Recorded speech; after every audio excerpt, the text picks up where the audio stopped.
With the expansion of Beijing's ambitions, there has been a significant increase in its naval fleet, which in turn has bolstered its confidence to assert a more pronounced presence in the South China Sea and beyond. China's naval growth has gone vertical. The Asian giant is going all out to boost the strength of its rapidly growing naval fleet, already the largest in the world by numbers. The modern Chinese armed forces, although still trailing in certain aspects, have made significant strides in closing the gap with the U.S. military.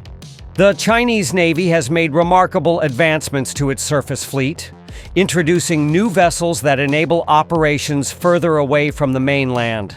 In recent years, China's fleet of amphibious warships has incorporated additional classes of ships.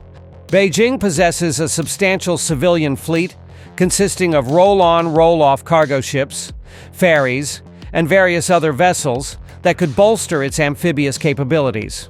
There is increasing evidence suggesting that these ships are involved in military mobilization and logistical exercises.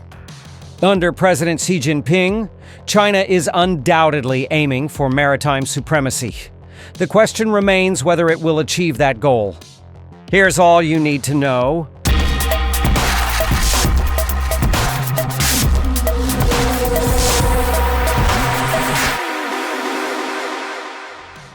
The swift expansion of China's military has positioned its navy to potentially surpass the U.S. Navy in various aspects of naval power sooner than many might expect. As per the Center for Strategic and International Studies, if China continues to expand its fleet at the current pace, and the United States does not revitalize its shipbuilding industry, China will grow increasingly likely to emerge victorious from interstate war, especially a prolonged great power war. Consequently, China is likely to become increasingly assertive in displaying its influence, posing threats to its weaker neighboring countries while paying little heed to the United States' attempts to curb such actions. Think tank analysts say the decline of U.S. naval dominance will be difficult to reverse. Nevertheless, the United States can uphold its dominance by focusing on the acquisition of smaller surface vessels, such as corvettes and frigates, alongside unmanned naval technologies, while also integrating different platforms like aircraft and land-based missile systems. Additionally, strengthening alliances with Pacific partners such as Japan and South Korea, as well as increasing investments in its own shipbuilding sector, especially within the specialized submarine industry, will contribute to sustaining its superiority. China currently boasts the largest naval combat force globally, exceeding the number of warships held by the United States. Meanwhile, the United States maintains a significant edge in the realm of guided missile cruisers and destroyers. These destroyers are particularly crucial as they form the core of any contemporary naval fleet, thanks to their versatility, speed, and extensive operational range. The dominance of American cruisers and destroyers could potentially overshadow the Chinese strength in frigates and corvettes. Historically, these smaller vessels were vital during World War II, fulfilling roles as convoy escorts, fleet protectors, and radar picket ships. In future conflicts, they may take on similar functions, engage adversarial vessels in the shallow waters of the Indo-Pacific, or undertake other operations that naval planners have yet to anticipate. The productive edge that China holds is evident when comparing the ages of active vessels from China and the United States. Approximately 70% of China's warships were commissioned after 2010, whereas this figure is only around 25% for the U.S. Navy. In terms of ship production, China's output far exceeds that of the United States.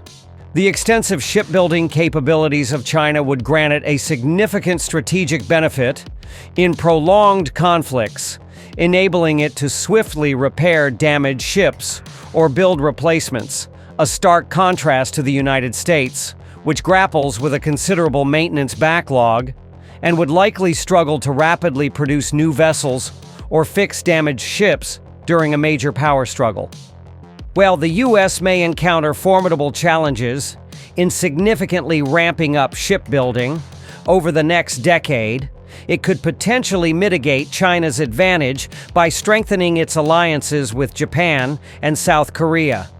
Raw statistics represent just one facet of combat effectiveness, which refers to the capacity of a military to exert destructive or disruptive influence in warfare. While the U.S. Navy holds numerous advantages, the Chinese Navy is poised to overtake it in a crucial aspect of naval strength, and that is the overall count of vertical launch system cells.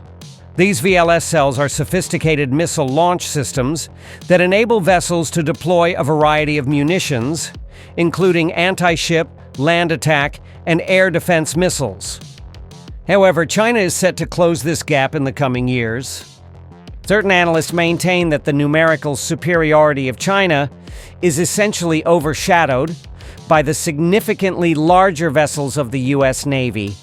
Larger ships possess the capability to travel greater distances and accommodate more armaments and support systems compared to their smaller counterparts.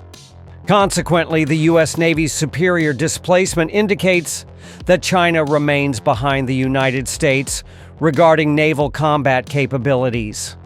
The United States maintains an indisputable lead in submarine capabilities. When comparing large nuclear submarines to their diesel-electric counterparts, the former exhibit significantly superior range, stealth, and offensive capabilities. Due to the substantial advantage the U.S. has in submarine manufacturing, it is improbable that China's underwater fleet will rapidly close the gap with that of the United States.